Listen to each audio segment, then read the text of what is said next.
문제는 김웅 의원이 주장한 대로 공익제보냐 아니면 소위 말하면 청부고발이냐. 김웅 의원이 위법성을 인식하에 넘겨줬다는 걸 입증할 만한 정황 자료도 저희들이 갖고 있습니다.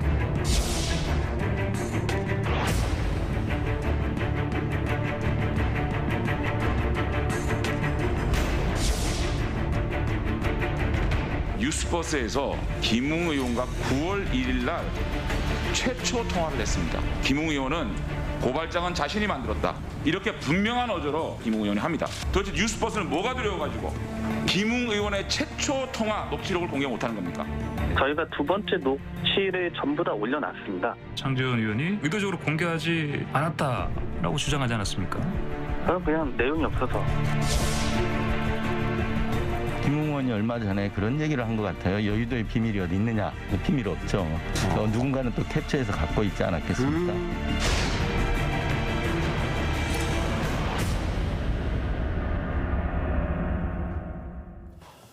윤석열 전 검찰총장 고발 사주 의혹의 키맨으로 지목이 됐죠. 국민의힘 김웅 의원이 잠시 후인 9시 30분에 기자회견을 열고 논란에 대한 입장을 밝힐 예정입니다.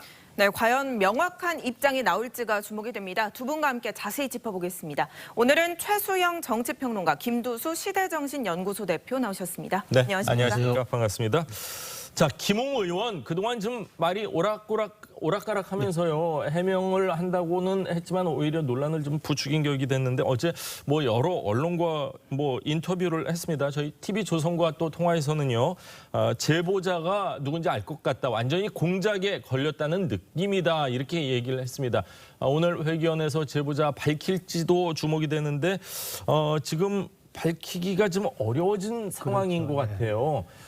보통은 이제 권익위에 공익 신고자 이제 신청을 하거나 등록이 되는데 지금은 대검 감찰부 쪽에 이제 공익 신고를 의뢰하고 또 취득을 했다 이런 보도가 나오고 있네요. 그렇게 되면 말씀하신 대로 공익 제보자 신분이 되면은 그 사람에 대해서 밝힐 수가 없고 언론도 그렇고 이제 마찬가지가 되겠죠. 근데 저는 그럼에도 불구하고 어떠한 방식으로든 김웅 의원이 결자 해지를 해야 된다고 생각합니다. 그러니까 지금 이 사안에 대해서 진실을 알고 있는 사람은 손중선 검사와 이제 김웅 의원 두 분 아니겠습니까? 네. 그렇다면 실체적 진실이 어떻든 간에 두 분이 알고 있던 그 사실 전체를 제대로 공개하는 수밖에 없다. 그러니까 아니 근데 제보한 사람을 모른 상태에서 그게 정확한 실체를 밝힐 가능성이 있습니까? 그 사람에 대한 신원을 공개하지 않다고 하더라도 그 사람의 이름을 제외하고 나머지를 추정할 만한 모든 팩트들을 기자회견에서 꺼내놔야 된다는 얘기죠.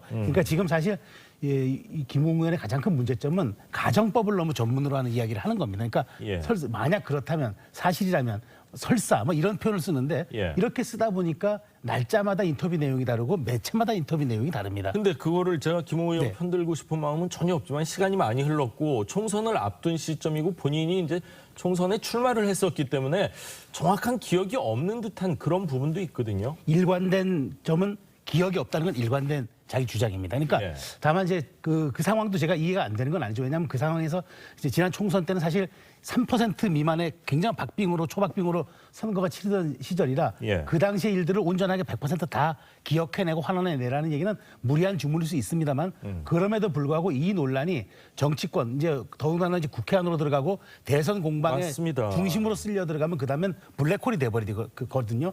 진실은 어디 가고 오직 공방만이 남으면은 그다음에 국민은 허상을 쫓을 수밖에 없는 그런 상황이 되지 않겠습니까? 그렇다면 저는 오늘 그 제보자에 대한 신원을 제외하고 나머지 부분에 대해서는 충분하게 모든 걸 밝혀줘야 되고 그동안 자기의 메시지나 인터뷰 내용이 왜 날짜마다 다르고 매체마다 달랐는지에 대한 소명은 반드시 해야 될 것으로 생각이 됩니다.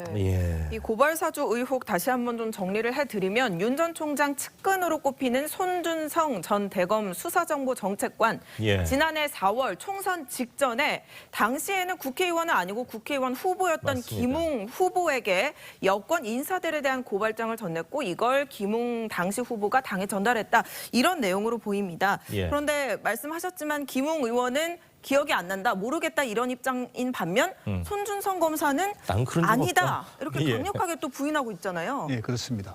지금 현재 당사자라고 할 수 있는 손중성 검사죠. 정보 정책관 예. 이분이 완전히 또 100% 부인하고 있는 상황이고 김웅 의원은 뭐 여러 인터뷰에서 이야기하는데 본인은 3개월마다 핸드폰을 바꿔서 벌써 3번 바꿨다 이렇게 이야기하니까 모든 것이 이제 기억에 의존하고 있는데요. 이 인터뷰 과정에서 누구를 보호하거나 누구에 대해서 장막을 치는 부분이 아니라 이제는 본인이 수사 대상에 올라 있을 수 있는 정도까지 맞습니다. 됐기 때문에 예. 이제 누구를 방어할 일이 아니라 이제 본인이 진실을 밝히는 거 말고는 이 길이 없는 것 같습니다. 그래서 지금까지는 이 기억에 의존했다는 이 변명도 일부 예를 들면 일부 좀 이해는 되지만 예. 검찰로서 그동안 공격수 역할, 뭔가 이 질문하는 역할이었는데 본인이 이제 질문을 받으니까 이게 잘 방어가 안 되는 것 같습니다. 그래서 이 부분에 대한 거는 언론 인터뷰나 이런 거에 대해서 이제까지 이렇게 서로 충돌됐던 점을 제대로 잘 정리해서 오늘 기자회견을 한다면 어느 정도 국민들이 납득하지 않을까 생각합니다. 그렇군요. 지금 뭐 김웅 의원이 예상하고 있는 누군가에게 내가 전달한 사람은 딱 한 사람이다. 그 A 씨가 관련해서는 나는 제보를 안 하고 나는 공익 제보자도 아니고 그렇다 또 지금 이렇게 언론 보도가 되니까 과연 누가 제보를 했는지부터 시작해서 공익 제보자가 된 분에 대한 신원을 밝힐 수가 없기 때문에 점점 어려워지는 것 같습니다. 이 고발장 작성에 김웅 의원이 관여했는지 여부를 놓고도 논란이 크게 일고 있습니다. 관련해서 어떤 얘기들이 나오고 있는지 직접 한번 들어보시죠. 분명한 의도로 김웅 의원은 고발장은 자신이 만들었다. 준성이한테 한번 법리 부분에 있어 물어봤다. 장제원 의원이 완전 바보 같은 자백을 했다. 이것은 오히려 김웅 의원이 더 깊숙이 관여해가지고 공범의 어떤 행동을 했다라고 하는 거거든요. 그러니까 내가 작성했다고 하는 부분도 한번 따져봐야 됩니다. 이게 고발장을 반드시 혼자 썼다라는 근거가 없거든요. 예. 본인이 작성했다면 함께 작성한 사람이 누구인지에 대해서도 얘기를 좀 할 필요가 있다고. 자, 국민의힘 장제원 의원이요. 김웅 의원이 자신이 고발장을 작성했다는 이 뉴스버스와의 처음 통화 얘기를 했지만 고의적으로 이 부분에 대해서는 누락을 했다 이렇게 주장을 하고 있습니다. 김웅 의원 여기에 대해서 또 조금 다른 입장을 냈어요. 최강욱 의원과 관련된 초안은 내가 만들었었다. 처음엔 이렇게 얘기를 했는데 찬찬히 지금 고발장을 보니까 내가 만들었던 초안과는 다르다. 이건 내가 만든 게 아닌 것 같다. 또 지금 이렇게 얘기를 하고 있거든요. 사실 그런데 예. 주민등록 번호나 이런 부분은 최강욱 의원이 처음에 만들었던 부분인 것 같기도 하고요. 그래서 저희도 정말 헷갈리는 거는 이게 두 가지 핵심 두 가지지 않습니까? 이게 4월 3일 날 건네갔다는 것, 그다음에 예. 4월 8일 날 건네갔다는 것. 4월 3일 날은 이제 그 이른바 검언유착 사건과 윤석열 전 총장의 부인 김건희 씨에 대한 그 주식 사기 사건 관련인 거. 두 번째가 이제 바로 이제 최강욱 의원 관련 선거법 위반 것인데, 예. 그러니까 처음에는 최강욱 의원 관련 거는 내가 썼다고 했다가 다시 또 이 얘기가 또 자세히 보니까 아닌 것 같아. 지금 이렇게 되기 내가 때문에 만든 게 아닐까? 아닌 것 같아. 그러니까 예. 다만 저 말씀하신 것처럼 또 결국 시행된 그 고발장을 보면 틀린 최강욱 의원의 주민등록번호가 그대로 또 기재가 돼 있단 말이죠. 맞습니다. 그러니까 이런 것들이 너무 이제 저도 헷갈리는데 시청자분들과 국민들은 얼마나 이게 좀 당혹스럽고 이 진실이 뭔지에 대한 궁금증이 커지겠습니까? 그러니까 네. 결국 지금 이제 9시 반으로 예정된 김웅 의원의 기자회견에 관심이 쏠릴 수밖에 없는데 저는 이제 김웅 의원이 이제 고비에 쓴 것이 충분히 김웅 의원의 입장, 뭐 기억이 안 나고 작년 총선에 바빴고 다 이해를 하고 지금 진술을, 그러니까 지금의 자신의 주장을 우리가 납득한다 하더라도 여기에 대해서 그것을 실체적으로 입증할 만한 그 이제까지 말이 바뀐 이유에 대한 것들을 설명해내지 못하면 거꾸로 저는 김웅 의원이 공격당할 지금 위치에 쓸 수 있기 때문에 맞습니다. 그리고 이게 이제 공이 당내 갈등으로 넘어가 버리면은 예. 대선 과정에서는 폭탄이 돼 버립니다. 이게 지금 경선 흥행이 지금 뭐 네거티브화 되는 것도 사실 조금 우려스러운데 만일 이 사안이 가게 되면은 각 캠프마다 자기 자신의 연관성 혹은 여기에 대한 음모성 이런 것들로 이제 거의 공방으로 나를 지을 가능성이 지금 높고 뭐 윤석열 후보나 유승민 후보를 동시에 치기 그렇죠. 위한 어떤 뭐 음모가 느껴진다 뭐 이런 얘기까지 그렇죠. 하고 그다음에 있어요. 여권은 이걸 또 국회 차원으로 또 확산시킬 거 아니겠습니까? 예. 이렇게 된다면 정말 일파만파가 되기 때문에 9시 반에 기자회견에서 최소한 우리 국민이 이 정도였구나라고 납득할 만한 얘기를 김웅 의원이 해야 된다. 이건 진짜 분명한 사실 같습니다. 예. 그런데 이 고발장 작성과 전달에 있어서 손준성 검사가 얼마나 관련 있느냐 따라서 또 손준성 검사와 윤석열 전 총장의 연결 관계는 또 별개 문제다. 그러니까 맞습니다. 야권에서는 윤 전 총장 관여 여부는 입증이 된 게 없지 않느냐 이렇게 또 주장을 하고 있는 거잖아요. 네, 맞습니다. 지금 이제 이게 장제원 의원 같은 경우에는 윤석열 의원의 상황실장으로 알고 있고 김웅 의원은 또 유승민 의원의 대변인으로 알고 있고 이러니까 예. 이 캠프 간의 이해관계도 지금 달라져 있고요.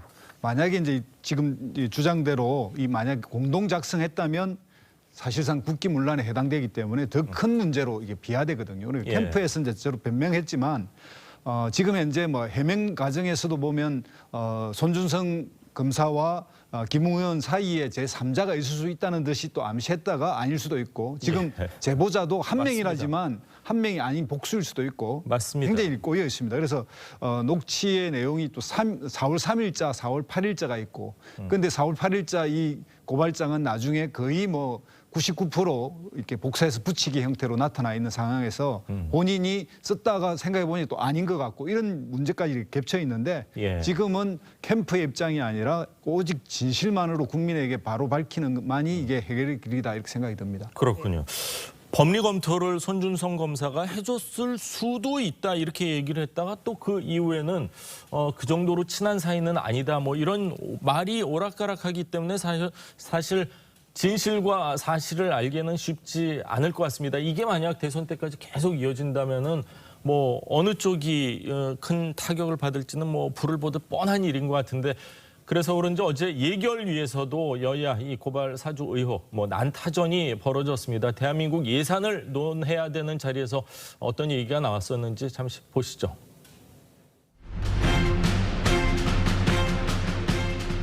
손준성 현직 검사죠. 예, 그렇습니다. 이분이 핸드폰 내놓고 조사받으면 해결될 문제 아닙니까? 왜 안 합니까? 현직 검사이고 고위 간부고 윤석열 검찰총장의 핵심 수족이었습니다. 법무장관으로서 왜 방치하고 있습니까? 방치하는 건 아니고요. 의원님의 걱정을 충분히 알고 있습니다. 그래서 손준성은 수사할 겁니까? 아니면 조사할 겁니까? 현재의 감찰에 준하는 진상조사가 충분하지 않다는 판단, 그것을 조만간 내려야 될 것 같고요. 한계가 있다면 수사로 전환될 필요가 있습니다. 오늘 이 자리에는 우리 예산안 관련된 결산과 관련된 그런 정책을 다루는 자리입니다. 그 고발장 누가 작성했습니까? 김웅 의원 본인이 자기 입으로 자기가 작성했다고 그럽니다. 손준성 검사. 그 사람은 그 내용 전면적으로 부인합니다. 그러니까 이 내용들이 공작의 냄새가 나고 누군가 기획했다는 냄새가 나는 거예요. 그런 발언들에 대해서는 위원장께서 제지를 해주셔야 됩니다.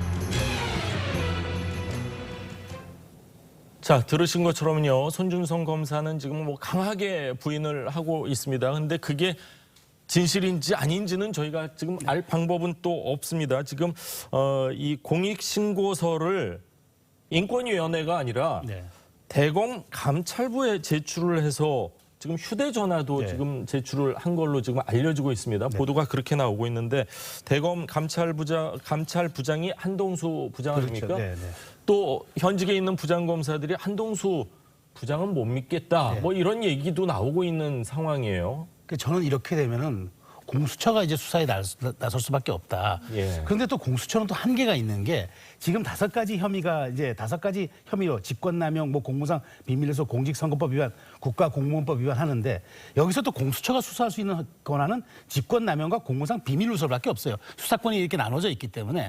그래서 저는 잘못하면은 이게 검찰에서 초기에 나타났던 감찰 결과 혹은 진상조사 결과가 이게 미진할 경우에는 이게 공수처로 가겠지만 또 공수처에서 다 못할 가능성이 커요. 그러면 이 문제가 다시 이제 또 국회나 특검 혹은 국정감사의 증인으로 세우자까지 불거질 수 있을 것 같은데 저는 그래서 여기에 대한 문제는 김호수 검찰총장이 좀 책임을 지고 여기에 대해서 얼마 전 이준석 대표도 이런 말을 하지 않았습니까? 추미애 장관 시절에 감찰하니까 하루 이틀만 결과가 바로 나오더라. 근데 왜 이거는 명백한 복잡하지도 않은 사안이고 휴대전화하고 포렌식 지금 손준성 검사의 그 컴퓨터라든가 여러 가지는 포렌식 들어갔다고 알려지는데 금방 밝힐 수 있는 사안을 이게 잘못 끄는 거는 오히려 이것이 정치적으로도 논란이 빚어지길 바라는 그런 오해를 빚을 수도 있기 때문에. 근데 포렌식이 들어가더라도 사무실에서 설마 그런 법리 검토를 했겠습니까? 그런 부분에 대해서는 사실 포렌식이라는 건 당연히 해야 되겠지만 상식선에서 봤을 때는 그게 무슨 의미가 그렇죠. 있나 하는 생각이 들어요. 사실 사무실 내에서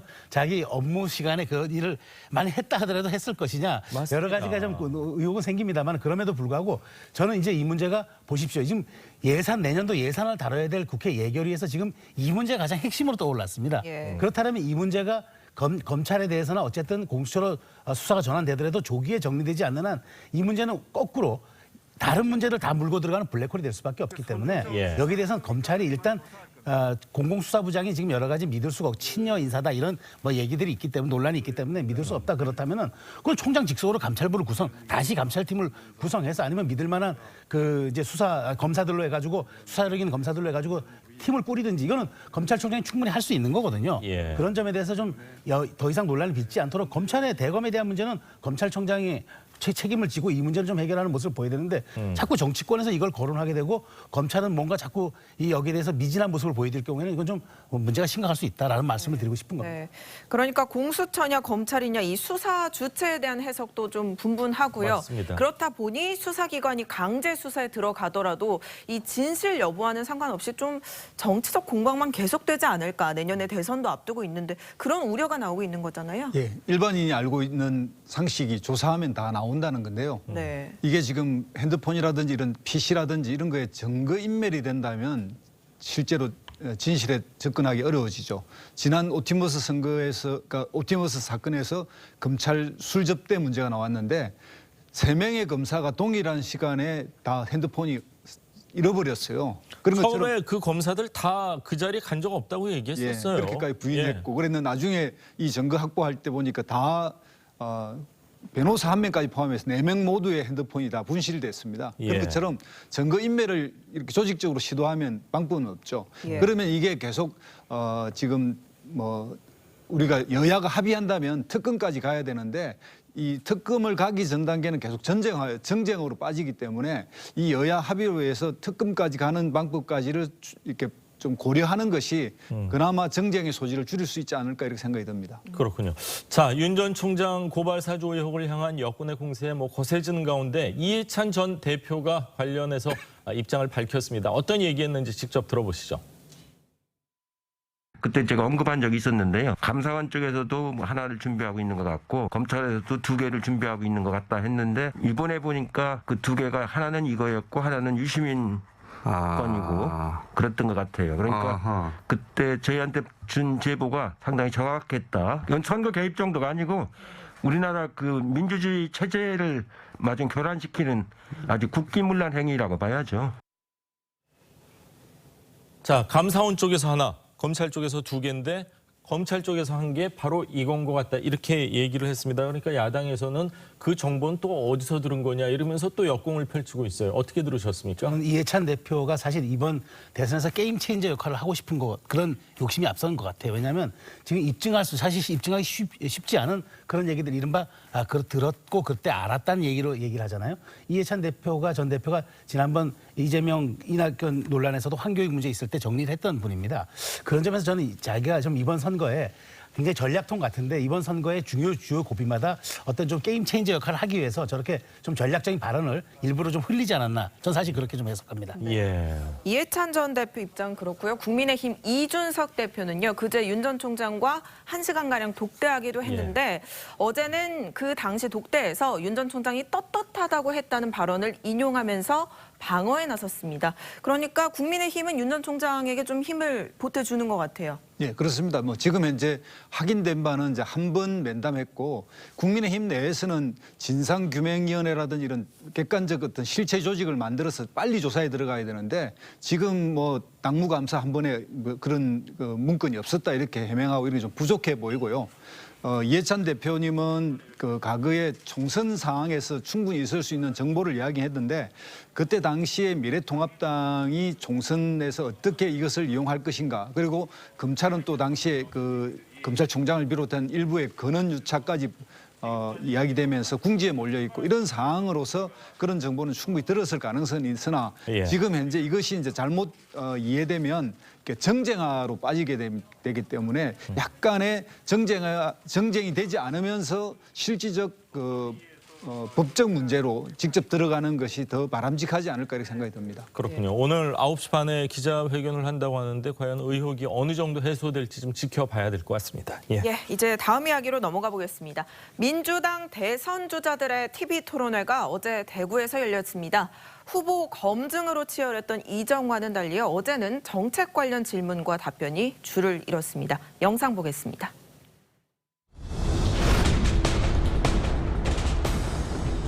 당시 당 대표셨던 후보께서는 왜 감사원의 정치적 감사와 또 윤석열의 정치적 수사에 단호하게 대처하지 않으셨는지, 그리고 오히려 저와 윤석열의 동반 사퇴를 청와대에 건의했다 언론 보도가 있는데요. 그 당시에 청와대와의 교감은 있었습니다. 그러나 그것이 옳지 않은 수사권의 남용이었다는 생각은 변함이 없습니다. 충청권의 투표 결과는 저에게 아픈 것이었습니다. 네거티브 선거로 오해받을 만한 일은 저도 캠프도 하지 않을 것입니다. 경북이 낳고 키워주신 이재명 다시 돌아왔습니다. 저는 2년 반 동안 안동에서 사병으로 군대 생활을 했습니다. 저의 아내가 포항 사람이고요. 대구는 저의 탯줄을 묻은 곳입니다. 또 대구는 그 자체로 저의 위안입니다.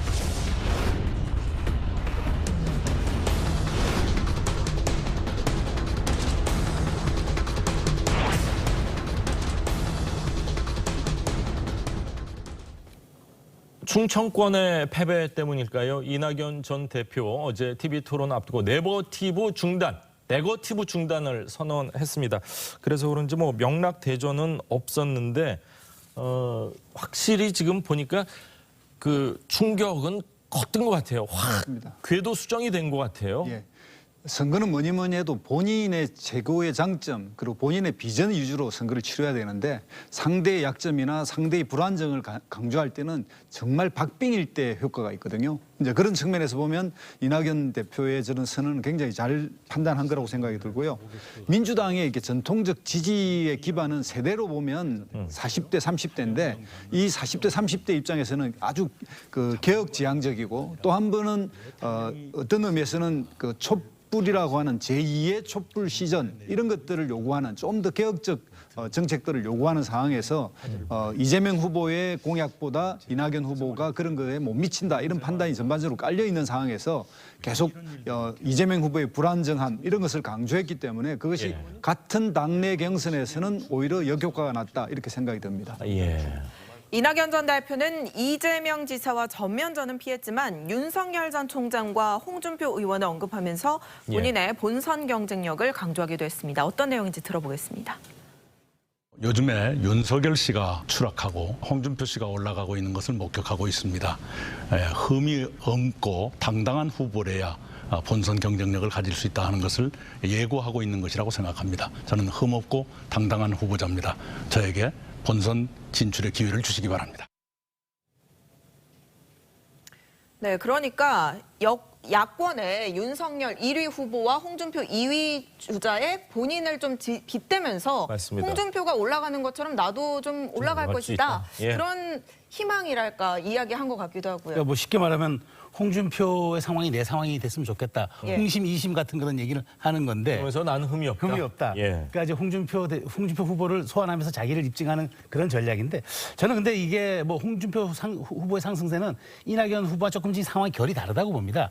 홍 대표의 상승세는 역선택 논란도 있지만 그럼에도 불구하고 2030의 지지세가 조금 있어 보이는 것. 그다음에 그게 동력이 되고 있는 건 사실인데 지금 이낙연 후보의 같은 경우에는 지금 네거티브에서 다시 포지티브로 전환하겠다고 얘기했지만 어떤 걸로 본인의 장점과 본인의 동력을 입증할지 여기에 대한 사실 대책은 없는 거거든요. 그래서 본인의 어떤 이낙연 대표의 희망사항은 있지만 과연 홍준표 후보의 상황처럼 그렇게 본인이 민주당 후보 경선이 전개될지 저는 조금 의구심을 갖고 있습니다. 그렇군요. 어제 명락대전은 없었지만요. 정세균 전 총리하고 박용진 의원이 이 지사의 공약인 기본 시리즈 있죠. 기본소득 재원 규모에 대해서 계속해서 물으면서 신경전을 벌이고 있습니다. 영상 보시죠. 참 사실 여러 차례 제가 이재명 후보님께 기본소득의 재원은 어떻게 됩니까? 물어봤는데 나는 할 수 있다, 나는 할 수 있다 이렇게 거울 보고 얘기하시는 것처럼 그 말씀 반복하시고 1대1 토론도 이제 안 하신다고 그러셨으니까 재원 마련에 대해서 차분하게 한번 발표를 언제 한번 해주세요. 기자회견을 통해서 이미 했습니다. 이제 자꾸 금액을 키워서 이제 저의 그 재정 조사에 어렵다는 말씀을 하고 싶으신 것 같은데 그 계산은 좀 틀렸으니까 다시 한번 해보시고요. 역시 오늘도 동문서답을 하세요. 25조 그 조세감면 네. 하겠다고 하는 것이 그대로 유효한 거냐 아니면 그걸 철회하는 거냐 그걸 질문하는데 지금까지 일관되게 답변을 안 해주세요. 지금 제가 무슨 네거티브 하고 있는 거 아니거든요. 네, 네. 그 답을 했는지 안 했는지 우리 국민들께서 아니 보고 판단하시겠죠. 25조를 자, 꼼꼼히 한번 계산해 보십시오. 그랬더니 이미 계산 다 했고 틀리는 건 내가 아니라 지금 그쪽에서 계산 틀린 것 같다 이렇게 얘기를 하고 있습니다. 1위 주자이기 때문에 아무래도 뭐 정책에 대해서는 꼼꼼하게 계속 공격을 하는 것 같습니다. 그러니까 지금 이재명 후보 입장에서는 사실 여기에 대한 자기의 아주 디테일한 걸 내놓고 싶지 않을, 내놓기 어려울 겁니다. 사실 왜냐하면 이 그 공약 자체가 굉장히 거대한 담론이기 때문에 이게 추산하는 디테일한 예산 나오기가 굉장히 쉽지 않을 건데 지금 어찌됐건 지금 네거티브 공방이 더 이상 이제 효과가 없다는 판단 아래 굉장히 이제 앞으로 이재명 표의 그런 그 살림 규모 혹은 재정 대책에 대해서 아마 모든 후보들이 집중할 겁니다. 아마 이 부분에 대한 답변을 저렇게 계속 피한다고 저는 가능할 것인지 모르겠는데 국민이 잘 모르고 있습니다. 사실 좀 여기에 대한 정확한 이해도는 좀 이재명 후보가. 근데 계산을 해보세요. 그런데 이미 계산했습니다. 하면 계산해 본 적이 없어요. 근데 계산해 본 적은 없거든요, 사실. 예, 아니 계산을 했으니까 이미 했겠다고 하지 않았을까요? 그런데 제가 보기에 그 계산은 아무도 이제 검증할 수 없고 또 과학적이지도 않은 추상화된 그런 계산. 왜냐하면 그 얘기가 바뀌더라고요. 조세 정책 물으니까 그거는 내가 증세 안 하고 있는 세제를 바꾸면 된다. 이렇게 또 얘기를 하니까 자꾸 의구심을 표명하게 비용 절감 얘기도 좀 계속해서 나오고 있고요. 그렇군요. 추미애 전 장관의 이낙연 전 대표를 향한 공세도 눈길을 끌었습니다. 이 전 대표가 당대표 시절에 윤석열 전 총장에 대한 수사지휘권 발동 당시 정치 수사를 왜 좀 단호하게 대처하지 않았느냐 이렇게 추 전 장관이 따져 물은 거예요. 가장 최근에 이제 이 문건 파동까지 나면서 윤석열 후보에 대한 이 대칭 개념이 지금 현재 그 추미애 후보지 않습니까? 이제 이 부분을 집중적으로 부각하고 본인의 검찰 개혁의 진정성 이런 것들을 이제 호소하는 문제인데 이 뭐 추미애 의원 본인의 입으로 이야기했지만 자기의 갈등으로 오히려 윤석열과 추미애 갈등으로 또는 내가 한 번에 못한 걸로 또 이 모든 복잡한 상황에 응원받지 못한 이런 섭섭함 이런 것들 이제 표현하고 있는데요.